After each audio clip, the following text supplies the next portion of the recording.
ಸ್ನೇಹಿತರೆ ನೋಡಿ, ನಾನು ಮನೇಲಿ ಇದ್ದಾಗ ನಾನಿವತ್ತು ನಮ್ಮ ಊರಲ್ಲಿ ಇದ್ದೆ.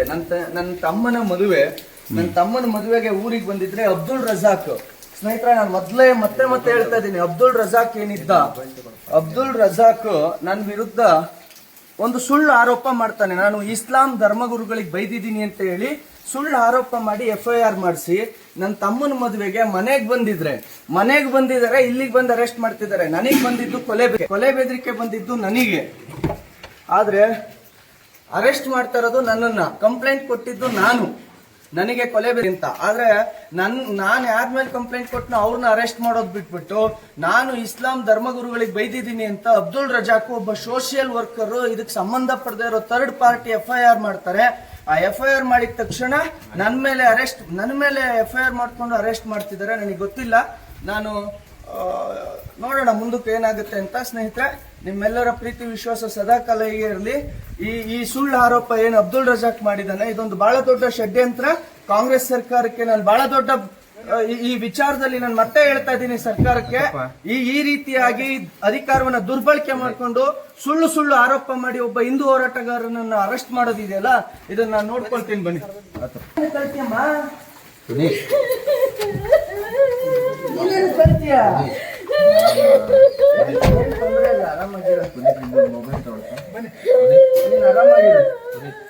ಸರ್, ಊರಲ್ಲಿ ಇದೆ, ಬೆಂಗಳೂರಿಂದ ಬಂದೆ ನಾನು. ಬೆಂಗಳೂರಲ್ಲಿ ಏನ್ ತೊಂದ್ರೆ ಇಲ್ಲ. ಮೊಬೈಲ್ ತಗೋ, ಒಂದು ಮೊಬೈಲ್ ಕೊಡಿ. ಮೊಬೈಲ್ ಇಲ್ಲ ಕೊಡ್ರಪ್ಪ. ಮೊಬೈಲ್ ತಗೊಂತೀನಿ.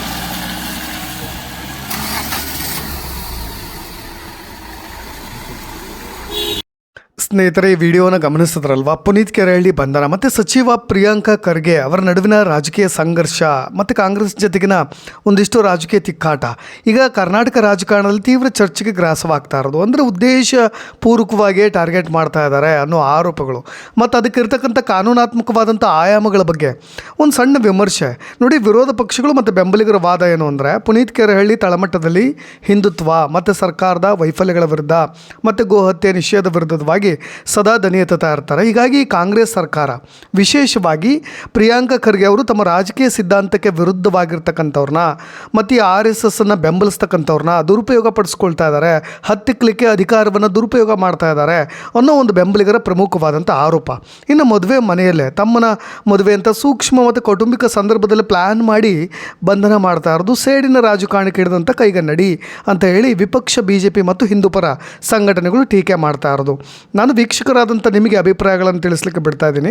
ನೇರವಾಗಿ ನನ್ನ ವೈಯಕ್ತಿಕ ನಿಲುವನ್ನು ಇಲ್ಲಿ ತಿಳಿಸೋ ಅಗತ್ಯ ಇಲ್ಲ ಅಂತ ಭಾವಿಸ್ತೀನಿ. ಯಾಕೆಂದರೆ ಪುನೀತ್ ಕೆರೆಹಳ್ಳಿ ಕೇವಲ ಸಾಮಾಜಿಕ ಹೋರಾಟಗಾರನಲ್ಲ, ಆತನ ಮೇಲೆ ಈಗಾಗಲೇ ಗೋಹತ್ಯೆ ತಡೆ ಹೆಸರಿನಲ್ಲಿ ಸಣ್ಣ ಪುಟ್ಟ ಕೇಸ್ಗಳಿರೋದ್ರಿಂದ ಆರೋಪಿ ಸ್ಥಾನದಲ್ಲೂ ಕೂಡ ಇದ್ದಾರೆ. ಇನ್ನು ದ್ವೇಷದ ಭಾಷಣ ಮತ್ತು ಸಾರ್ವಜನಿಕ ಶಾಂತಿ ಭಂಗ ತಂದಿರತಕ್ಕಂಥ ಹಲವು ಗಂಭೀರವಾದಂಥ FIR ಪ್ರಕರಣಗಳು ಕೂಡ ಇದ್ದಾವೆ. ಹಾಗಾಗಿ ಪೊಲೀಸರ ಪ್ರಕಾರ ಏನು, ಕಾನೂನು ಬಾಹಿರ ಚಟುವಟಿಕೆಗಳು, ವಲಸೆ ಕಾರ್ಮಿಕರ ಮನೆಗಳಿಗೆ ಅಕ್ರಮವಾಗಿ ನುಗ್ಗಿ ಬೆದರಿಕೆ ಹಾಕೋದು, ಸಾಮಾಜಿಕ ಜಾಲತಾಣಗಳಲ್ಲಿ ಸುಳ್ಳು ಸುದ್ದಿಯನ್ನು ಹರಡುವಿಕೆ ಹೆಚ್ಚಾದ ಕಾರಣ ಕೋರ್ಟ್ ವಾರೆಂಟ್ ಅಡಿಯಲ್ಲೇ ನಾವು ಈ ಕ್ರಮಗಳನ್ನು ಕೈಗೊಳ್ತಾ ಇದ್ದೀವಿ ಅನ್ನೋದು. ಇದು ವೈಯಕ್ತಿಕ ಟಾರ್ಗೆಟ್ ಅಲ್ಲ ಅನ್ನೋದು ಅವರು ಸಮರ್ಥಿಸ್ಕೊಳ್ತಾ ಇರೋದು. ಆದರೆ ಸಚಿವರಾಗಿ ಪ್ರಿಯಾಂಕಾ ಖರ್ಗೆ ಅವರು ರಾಜ್ಯದಲ್ಲಿ ಸೌಹಾರ್ದತೆಯನ್ನು ಕೆಡಿಸ್ತಕ್ಕಂಥ ದ್ವೇಷ ಆಡುವ ಯಾವುದೇ ಶಕ್ತಿಗಳ ವಿರುದ್ಧ ಕಠಿಣ ಕ್ರಮ ಕೈಗೊಳ್ಳಲಾಗುವುದು ಅಂತ ಹೇಳಿ ಬಹಿರಂಗವಾಗಿ ಎಚ್ಚರಿಕೆ ಕೊಟ್ಟಿರೋದ್ರಿಂದ ಇತ್ತೀಚಿನ ದಿನಗಳನ್ನು ನಾವು ಗಮನ ಹರಿಸೋದಾದರೆ ಪ್ರಿಯಾಂಕಾ ಖರ್ಗೆ ಸಂಬಂಧವಾಗಿಯೂ ಕೂಡ ಅವರ ಕಾರ್ಯವೈಖರಿ ಏನಿದೆ, RSS ನೋಂದಣಿ ಕುರಿತಾಗಿ ಅವರು ಎತ್ತಿರ್ತಕ್ಕಂಥ ಪ್ರಶ್ನೆಗಳು ಮತ್ತು ಅವರ ವಿರುದ್ಧವಾಗಿ ಕೇಳಿಬಂದಿರತಕ್ಕಂಥ ಈ ಬೆದರಿಕೆ ಕರೆಗಳ ಹಿನ್ನೆಲೆಯಲ್ಲಿ ಇಂತಹ ಘಟನೆಗಳು ಏನಾಗ್ತಾ ಇದೆ, ರಾಜಕೀಯವಾದಂಥ ತಿರುವನ್ನು ಪಡೆದುಕೊಳ್ತಾ ಇದೆ. ಇದು ಕೇವಲ ಇದೊಂದೇ ಘಟನೆ ಅಲ್ಲ. ನಮಗೆ ಕರ್ನಾಟಕ ಬಾರ್ಡರ್ನಲ್ಲಿರ್ತಕ್ಕಂಥ ಮಂತ್ರಾಲಯದಲ್ಲೂ ಕೂಡ ಅಲ್ಲಿ ಪೂಜೆಗೆ ನಿಮಿತ್ತ ಹೋದಂಥ ಇದೇ ಪುನೀತ್ ಕೆರೆಹಳ್ಳಿ ಅವ್ರನ್ನೂ ಕೂಡ ಮತ್ತೆ ಅರೆಸ್ಟ್ ಮಾಡಿ ಕರೆದುಕೊಂಡು ಬಂದಂಥ ಪ್ರಕರಣ ಕೂಡ ಇದೆ. ಅದನ್ನು ಕೂಡ ನಾನು ಮುಂದೆ ಈ ವಿಡಿಯೋದ ಕಂಟಿನ್ಯೂನಲ್ಲಿ ಪ್ಲೇ ಮಾಡ್ತಾ ಹೋಗ್ತೀನಿ. ಈ ಒಂದು ವಿಷಯಕ್ಕೆ ಸಂಬಂಧಪಟ್ಟಾಗಿ ನಿಮ್ಮ ಅಭಿಪ್ರಾಯಗಳನ್ನು ತಿಳಿಸಬಹುದು ಅಂತ ಹೇಳ್ತಾ ಮತ್ತೊಮ್ಮೆ ಸಿಗೋಣ. ಧನ್ಯವಾದ. ನೋಡಿ, ಏನಿದೆ ಅದು, ಏನು ಕಾರ್ಯಕ್ರಮಕ್ಕೆ ನಿರ್ಬಂಧ ಮಾಡಿರೋದು ನೀವು? ದಿನಾಂಕ 15 ತಾರೀಕಿನ ರಾಯಚೂರು ಜಿಲ್ಲೆ ಲಿಂಗಸೂರು ತಾಲೂಕಿನ ಹಟ್ಟಿಪಟ್ಟಣದಲ್ಲಿ ಶ್ರೀರಾಮನ ಕುರಿತ ನೀವು ಹಿಂದೂ ಸಾಮ್ರಾಜ್ಯ ಕರೆಕ್ಟ್. ಹಿಂದೂ ಸಾಮ್ರಾಜ್ಯೋತ್ಸವ ಕಾರ್ಯಕ್ರಮಕ್ಕೆ ನಾನು ಒಬ್ಬ ಹಿಂದೂ, ನಾನ್ ಮುಸ್ಲಿಂ ಅಲ್ಲ ಅಲ್ವಾ, ನಾನ್ ಯಾಕೆ ಬರ್ಬಾರ್ದು? ನಾವ್ ಹೆಂಗ್ ಹೇಳಿದೀವಿ ಸರ್, ಇವ್ರು ಮೇಡಮ್ ಅವರು ಆದೇಶ ಮಾಡಿದಾರೆ, ಅವರೇ ಹೇಳ್ಬೇಕು. ನಾವು ಇಲ್ಲ, ನೀವು ಮೇಡಮ್ ರೈಟಿಂಗ್ ನಾಗ ಕೊಟ್ಟಿದಾರೆ, ಅವ್ರನ್ನ ಬೇಕಾದ್ರೆ ಚಾಲೆಂಜ್ ಮಾಡಬಹುದು. ನಮಗ ದೇವಸ್ಥಾನಕ್ಕೆ ಹೋಗೋಕ್ ತೊಂದರೆ ಕೊಟ್ಟು ಮಠಕ್ಕೆ ಬಂದ್ರೆ ಹಿಂದಿಂದ ಬರೋದು, ವಿಡಿಯೋ ಮಾಡೋದು, ಫೋನ್ ಮಾಡೋದು, ಇದು ನಿಮ್ ಸಿಬ್ಬಂದಿ ಇದು ಕರ್ನಾಟಕ ಪೊಲೀಸ್ನವ್ರು ಏನು ಹೊಸದಾಗ ಅವ್ರು ಬಂದಾರೆ ಅಂತ ಮಾಡೋದ ಇದು? ಯಾರು ಪ್ರಿಯಾಂಕಾ ಖರ್ಗೆ ಬಂದವ್ರೆ ಅಂತ ಮಾಡ್ತದ ಇದು? ಯಾರು ಗೃಹ ಸಚಿವರು, ನಿಮ್ದ ಸಚಿವರು ನೋಡ್ರಿ, ನಾವು ಮಠಕ್ಕೆ ಬಂದಿವಿ, ದಯವಿಟ್ಟು ತೊಂದರೆ ಕೊಡ್ಬೇಡಿ, ಮಠಕ್ಕೆ ಬಂದಿವಿ, ದರ್ಶನ ಮಾಡ್ಬೇಕು. ರಾಯರ ಮಠಕ್ಕೆ ಬಂದಿವಿ, ತೊಂದರೆ ಕೊಡ್ಬೇಡಿ. ರಾಯರ ಮಠಕ್ಕೆ ಬಂದಿವಿ, ತೊಂದರೆ ಕೊಡ್ಬೇಡ್ರಿ, ಬನ್ರಿ ಸರ್. ನಾನು ಹೇಳ್ತಾ ಇಲ್ವಾ, ದಯವಿಟ್ಟು ಅರ್ಥ ಮಾಡ್ಕೊಳ್ಳಿ. ನಾನು ದೇವಸ್ಥಾನಕ್ಕೆ ಬಂದೀನಿ ಸರ್, ನಾನು ದೇವಸ್ಥಾನಕ್ಕೆ ಬಂದೀನಿ, ದೇವಸ್ಥಾನಕ್ಕೆ ಹೋಗ್ತಿದ್ದೀನಿ, ನನಗೆ ತೊಂದರೆ ಕೊಡ್ಬೇಡಿ. ನಿಮ್ದು ಏನಿದೆ ನೀವು ಕರ್ನಾಟಕದಲ್ಲಿ ನೋಡ್ಕೊಳ್ಳಿ. ನಾನು ಕರ್ನಾಟಕಕ್ಕೆ ಬರ್ತೀನಲ್ಲ, ನಾನು ಕರ್ನಾಟಕಕ್ಕೆ ಬಂದಾಗ ನೀವು ಮಾತಾಡ್ಕೊಳ್ಳಿ, ಅಲ್ಲಿವರೆಗೂ ನೀವು ನಂಗೆ ತೊಂದರೆ ಕೊಡ್ಬೇಡಿ. ನಾನು ದೇವಸ್ಥಾನಕ್ಕೆ ಹೋಗ್ಬೇಕು ಸರ್. ನಾನು ದೇವಸ್ಥಾನಕ್ಕೆ ಬಂದಾಗ ಯಾಕೆ ಕಿರಿಕಿರಿ ಮಾಡ್ತೀರಿ? ನಾನು ದೇವಸ್ಥಾನಕ್ಕೆ ಬಂದಾಗ ಕಿರಿಕಿರಿ ಮಾಡ್ಬೇಡಿ. ನಾನು ರಾಯಚೂರಿಗೆ ಬಂದಾಗ ಮಾತಾಡ್ಕೊಳ್ಳಿ ಸರ್. ನಾವು ರಾಯಚೂರಿಗೆ ಬಂದಾಗ ಸರ್ವ್ ಮಾಡ್ರಿ. ನಾವು ರಾಯಚೂರಿಗೆ ಬಂದಾಗ ನೀವು ಸರ್ವ್ ಮಾಡ್ಕೊಡ್ರಿ. ನಾವಿಲ್ಲಿ ಮಠಕ್ಕೆ ಬಂದಾಗ ತೊಂದರೆ ಕೊಡ್ಬೇಡಿ. ಇಲ್ಲಿ ಕೇಳಿ, ಇಲ್ಲಿ ಸ್ವಲ್ಪ ಒಂದ್ ಮಾತು ಕೇಳಿ, ಇಲ್ಲಿ ಸ್ವಲ್ಪ ನಾವೇನ್ ಹೇಳ್ತೀವಿ ಕೇಳಿ. ಪ್ರಿಯಾಂಕಾ ಖರ್ಗೆ ಅವರೇ, ಇದು ಬಹಳ ಒಳ್ಳೇದಲ್ಲ. ಇದು ನೀವು ಈ ಮಟ್ಟಕ್ಕೆ ಹಿಂದೂ ಕಾರ್ಯಕರ್ತರನ್ನ ಹತ್ತಿಕ್ಕೋದು ಬಹಳ ಒಳ್ಳೇದಲ್ಲ. ಇದು ಏನ್ 55 ಜನ ಪೊಲೀಸ್ ಹಾಕಿರಿ, ಮಾಡಕ್ ಕೆಲ್ಸ ಇಲ್ಲ ಕರ್ನಾಟಕದಾಗ. ಅವ್ರಿಗೆ ಕೆಲ್ಸ ಇಲ್ಲ ಏನ ಮಾಡಕ್ಕ? ನಮ್ ತೆರಿಗೆ ದುಡ್ಡು ಕೊಟ್ಟು ಹಿಂಗ ನಮ್ಮಿಂದ ಬರೋದು ಮಾಡೋದು, ಇವ್ರು ಬರ್ತಾರೆ ವಿಡಿಯೋ ಮಾಡ್ತಾರೆ. ಏನ್ ನಮಗೇನ್ ಪರ್ಸನಲ್ ಏನಿಲ್ಲ, ನಮಗೆ ವೈಯಕ್ತಿಕ ಜೀವನ ಅನ್ನೋದಿಲ್ವಾ? ನಾವು ಮಠಕ್ಕೆ ಬರ್ಬಾರ್ದ?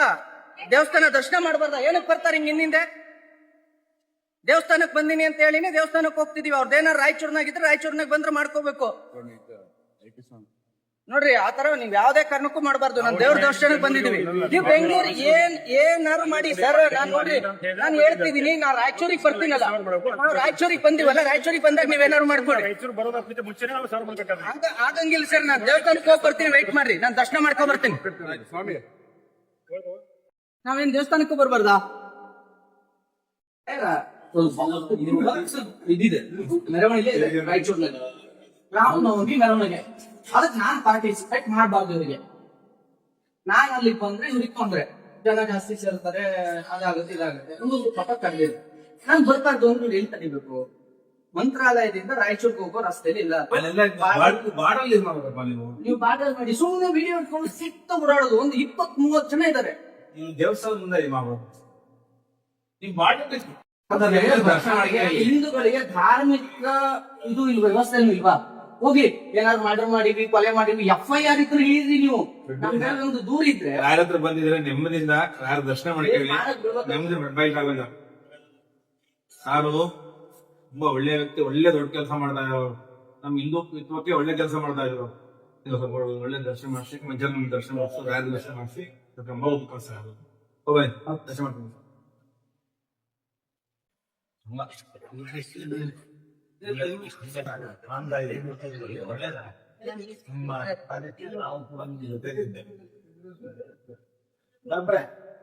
ಯಾವ ಆಧಾರದಲ್ಲಿ ಈಗ ನಿಮಗೆ ನಮ್ಮ ರಾಯಚೂರು ಜಿಲ್ಲೆಗೆ ದಿನಾಂಕ 9-3 ದಿನ ನಿರ್ಬಂಧ ಇದೆ. ಕಾರ್ಯಕ್ರಮಕ್ಕೆ ತಮಗೂ ಆಹ್ವಾನಿಗೂ ಕೂಡ ಅಲ್ಲಿ ಬರಬಾರದು. ನನ್ನ ಜಿಲ್ಲಾಧಿಕಾರಿ ಅವರು ಮತ್ತು ದಂಡಾಧಿಕಾರಿ ತಮಗೆ ಸರ್ವ್ ಮಾಡಿ. ಇದು ರಾಯಚೂರು ತಾನೇ, ರಾಯಚೂರಿಗೆ ತಾನೇ ನಿರ್ಬಂಧ ಇರೋದು. ನಾನ್ ಬಂದಿರೋದು ಮಂತ್ರಾಲಯಕ್ಕೆ ಅಲ್ವಾ? ಸರ್ವ್ ಮಾಡಕ್ ಬಂದಿದೆ ಅಷ್ಟೇ. ಈಗ ನಾನು ವಾಪಸ್ ಹೆಂಗ್ ಹೋಗ್ಲಿ? ಸರ್ವ್ ಮಾಡಕ್ ಬಂದಿದೆ ನೋಡಿ, ಏನಿದೆ ಅದು? ಏನ್ ಕಾರ್ಯಕ್ರಮಕ್ಕೆ ನಿರ್ಬಂಧ ಮಾಡಿರೋದು ನೀವು? ದಿನಾಂಕ 15 ತಾರೀಕಿನ ರಾಯಚೂರು ಜಿಲ್ಲೆ ಲಿಂಗಸೂರು ತಾಲೂಕಿನ ಹಟ್ಟಿಪಟ್ಟಣದಲ್ಲಿ ಶ್ರೀರಾಮನ ಕುರಿತ ನೀವು ಹಿಂದೂ ಸಾಮ್ರಾಜ್ಯ ಕರೆಕ್ಟ್. ಹಿಂದೂ ಸಾಮ್ರಾಜ್ಯೋತ್ಸವ ಕಾರ್ಯಕ್ರಮಕ್ಕೆ ನಾನು ಒಬ್ಬ ಹಿಂದೂ, ನಾನ್ ಮುಸ್ಲಿಂ ಅಲ್ಲ ಅಲ್ವಾ, ನಾನ್ ಯಾಕೆ ಬರ್ಬಾರ್ದು? ನಾವ್ ಹೆಂಗ್ ಹೇಳಿದೀವಿ ಸರ್, ಇವ್ರು ಮೇಡಮ್ ಅವರು ಆದೇಶ ಮಾಡಿದಾರೆ, ಅವರೇ ಹೇಳ್ಬೇಕು. ಇಲ್ಲ, ನೀವು ಮೇಡಮ್ ರೈಟಿಂಗ್ ನಾಗ ಕೊಟ್ಟಿದಾರೆ, ಅವ್ರನ್ನ ಬೇಕಾದ್ರೆ ಚಾಲೆಂಜ್ ಮಾಡಬಹುದು. ಅಲ್ಲ, ರೈಟಿಂಗ್ ಅಲ್ಲಿ ಕೊಟ್ಟಿದ್ದಾರೆ, ಚಾಲೆಂಜ್ ಮಾಡೋದು ಎರಡನೇ ಪ್ರಶ್ನೆ ಸರ್. ನಾವು ದೇವಸ್ಥಾನಕ್ಕೆ ಬಂದಾಗ, ಇಲ್ಲೆಲ್ಲೋ ಬಂದಾಗ, ನೀವು ಬೆನ್ನಟ್ಟಿ ಬಂದು ಬೆಂಗಳೂರಾಗ ಆಫೀಸ್ ನಾವು ಬೆಂಗಳೂರು ಬಂದಿದ್ದೀರಿ, ನಾನು ಮಂತ್ರಾಲಯಕ್ಕೆ ಬಂದಿನಿ ಅಂತ ಗೊತ್ತಾಯ್ತೆ. ಅಲ್ಲಿ ಹೋದ್ಮೇಲೆ ನಾವು ಅಲ್ಲಿ ಕೂಡ ಸರ್ವ್ ಮಾಡಕ್ ಅಲ್ಲಿ ಬಂದಿದ್ವಿ. ನೀವು ಅಲ್ಲಿ ಇಲ್ಲ ಅಂತ ಹೇಳಿದ್ಮೇಲೆ ನಾವು ಈ ಕಡೆ ಬರ್ತಾಯ್ತು, ಇಲ್ಲಿದ್ರೆ ಅಂತ ಹೇಳಿ ಗೊತ್ತಾಗಿ ನಿಮ್ಗೆ ಸರ್ವ್ ಮಾಡ್ಬೇಕಂತ ಬಂದಿದ್ವಿ. ಅಲ್ಲ, ನೀವು ಆಂಧ್ರಕ್ಕೂ ಬಂದ್ ಸರ್ವ್ ಮಾಡ್ತೀರಿ? ಎಲ್ಲಿ ಬೇಕಲ್ಲ ಮಾಡೋದು ಸರ್, ನೋಟಿಸ್ ಎಲ್ಲಿ ಬೇಕಲ್ಲ ಸರ್ ನಾವು. ಅಲ್ರಿ, ಆಯ್ತು, ಬಟ್ ಏನ್ ಗೊತ್ತಾ ಸರ್, ಇದು ತುಂಬಾ ಅನ್ಯಾಯ. ಇದು ಇಲ್ಲ ಜಿಲ್ಲಾ ಪೊಲೀಸ್ ಅಧೀಕ್ಷರು ರಾಯಚೂರು ಇವರು ದಿನಾಂಕ 10/6/2026 ರಾಯಚೂರು ಜಿಲ್ಲೆ ಲಿಂಗಸೂರು ತಾಲೂಕಿನ ಹಟ್ಟಿ ಪೊಲೀಸ್ ಠಾಣಾ ವ್ಯಾಪ್ತಿಯಲ್ಲಿ ಹಟ್ಟಿ ಪಟ್ಟಣದಲ್ಲಿ ಶ್ರೀರಾಮ ನವಮಿ ಪ್ರಯುಕ್ತ ನಡೆಯುವ ಹಿಂದೂ ಸಾಮ್ರಾಜ್ಯೋತ್ಸವ ಕಾರ್ಯಕ್ರಮದ ನಿಮಿತ್ತ ಹಟ್ಟಿ ಕ್ಯಾಂಪ್ ಮತ್ತು ಹಟ್ಟಿ ಪಟ್ಟಣದ ಪ್ರಮುಖ ಬೀದಿ ಹಾಗೂ ರಸ್ತೆಗಳಲ್ಲಿ ಮೆರವಣಿಗೆ ಹಾಗೂ ಸಾರ್ವಜನಿಕ ವೇದಿಕೆ ಕಾರ್ಯಕ್ರಮವನ್ನು ಹಮ್ಮಿಕೊಂಡಿದ್ದು, ಸದರಿ ಕಾರ್ಯಕ್ರಮದಲ್ಲಿ ದಿಕ್ಸೂಚಿ ಭಾಷಣಕಾರರಾಗಿ ಪುನೀತ್ ಕೆರೆಹಳ್ಳಿಯವರು ಆಗಮಿಸಿ ವೇದಿಕೆ ಕಾರ್ಯಕ್ರಮಕ್ಕೂ ಪೂರ್ವದಲ್ಲಿ ಹಟ್ಟಿ ಕ್ಯಾಂಪ್ ಮತ್ತು ಹಟ್ಟಿ ಪಟ್ಟಣದ ಪ್ರಮುಖ ಬೀದಿಗಳಲ್ಲಿ ಮೆರವಣಿಗೆ ಮೂಲಕ ಹೋಗಿ ಸಾರ್ವಜನಿಕ ವೇದಿಕೆಯಲ್ಲಿ ಭಾಷಣ ಮಾಡುವುದಾಗಿ ತಿಳಿದು ಬಂದಿರುತ್ತದೆ. ಇದರಿಂದ ರಾಯಚೂರು ಜಿಲ್ಲಾ ಪೊಲೀಸ್ ವ್ಯಾಪ್ತಿಯಲ್ಲಿ ಕಾನೂನು ಸುವ್ಯವಸ್ಥೆ ಕಾಪಾಡಲು ಕೋಮು ಸೌಹಾರ್ದತೆ ಕಾಪಾಡುವ ದೃಷ್ಟಿಯಿಂದ ಕಾಲಂ ನಂಬರ್ 163 BNS 2023 ರ ಅನ್ವಯ ರಾಯಚೂರು ಜಿಲ್ಲಾ ಪೊಲೀಸ್ ಕಟ್ಟಡದ ವ್ಯಾಪ್ತಿ ಒಳಗಡೆ ಜಿಲ್ಲಾ ಪೊಲೀಸ್ ಘಟಕ ರಾಯಚೂರು ಜಿಲ್ಲಾ ಪೊಲೀಸ್ ಘಟಕ ಒಟ್ಟಾರೆ ಜಿಲ್ಲೆನ ಪೊಲೀಸ್ ಘಟಕನ ಎಲ್ಲ ಪೊಲೀಸ್ ಜಿಲ್ಲಾ ಅಂದ್ರೆ ಪೊಲೀಸರು ಎಲ್ಲ ವ್ಯಾಪ್ತಿ ಬಂದ್ಬಿಡ್ತಾರೆ. ಘಟಕದ ವ್ಯಾಪ್ತಿಯೊಳಗೆ ಪುನೀತ್ ಕೆರೆಹಳ್ಳಿ ಅವರನ್ನು ದಿನಾಂಕ 9/6/2026 ರಿಂದ 11/6/2026 ಪ್ರವೇಶಿಸದಂತೆ ಆದೇಶ ಹೊರಡಿಸಿದೆ. ಒಂದು ಜಿಲ್ಲೆ ನಾನೊಬ್ಬ ನಾಗರಿಕನಾಗಿ ನಾನೊಬ್ಬ ಸಿಟಿಸನ್ ಆಗಿ ನನ್ನ ರಾಜ್ಯದೊಳಗೆ ನನಗೆ ನಿರ್ಬಂಧ ಹೇಳೋದು ಅದ್ಯಾವ ನ್ಯಾಯ ಸರ್ ಇದು? ಏನ್ ತಪ್ಪು ಮಾಡಿದೀವಿ ನಾವು ಹಿಂದೂಗಳು?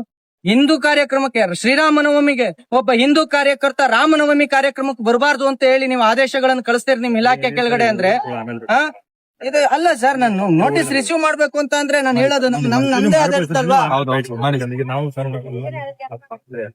ನೀವು ಬಂದ್ ದೇವಸ್ಥಾನದ ಹತ್ರ ಸರ್ವ್ ಮಾಡ್ತಾ ಇದೀರಿ. ನಾವು ಸರ್ವ್ ಮಾಡಕ್ ಫಿಸಿಕಲಿ ಸರ್ವ್ ಮಾಡೋದಿರ್ತದೆ ಅದಕ್ಕೆ ಹೊರಗಡೆ ಬಂದು ಮಾಡ್ತಾ ಇದ್ವಿ. ನಾನು ಬರ್ಲೇಬೇಕು ರಾಯಚೂರಿಗೆ ಬೇರೆ ಕಡೆ ಅಂದ್ರೆ ಬರ್ತಿದ್ದೆ. ನಾನು ಪ್ರವೇಶ ಮಾಡಿದ್ಮೇಲೆ ನಿಮಗೇನಾಗತ್ತೆ ಇಲ್ಲಿ ಪಾಪ ಕೆಳ ಹಂತದ ಪೊಲೀಸ್ನವ್ರ ಮೇಲೆ ಯಾವ್ದಿದು ನಮ್ಗೆ ಯಾವ್ದು ಇದ್ ನಿಮ್ದ ಕೊಡ್ರಪ್ಪ. ಇಂತ ಘೋರ ಅನ್ಯಾಯ ಯಾರು ಕೇಳ್ತಾರೆ ಹೇಳಿ? ಒಂದು ಹಿಂದೂ ಕಾರ್ಯಕ್ರಮಕ್ಕೆ ಹಿಂದೂ ಕಾರ್ಯಕರ್ತರನ್ನೇ ಬರಬೇಡಿ ಅಂತ ನಿಷೇಧ ಇರುವಂತಹ ಸರ್ಕಾರದ ಅಧೀನದಲ್ಲಿ ನಾವ್ ಇದೀವಿ. ನಾಚಿಕೆ ಆಗ್ಬೇಕು, ಇಷ್ಟು ಭಯ ಪಡಬಾರ್ದು.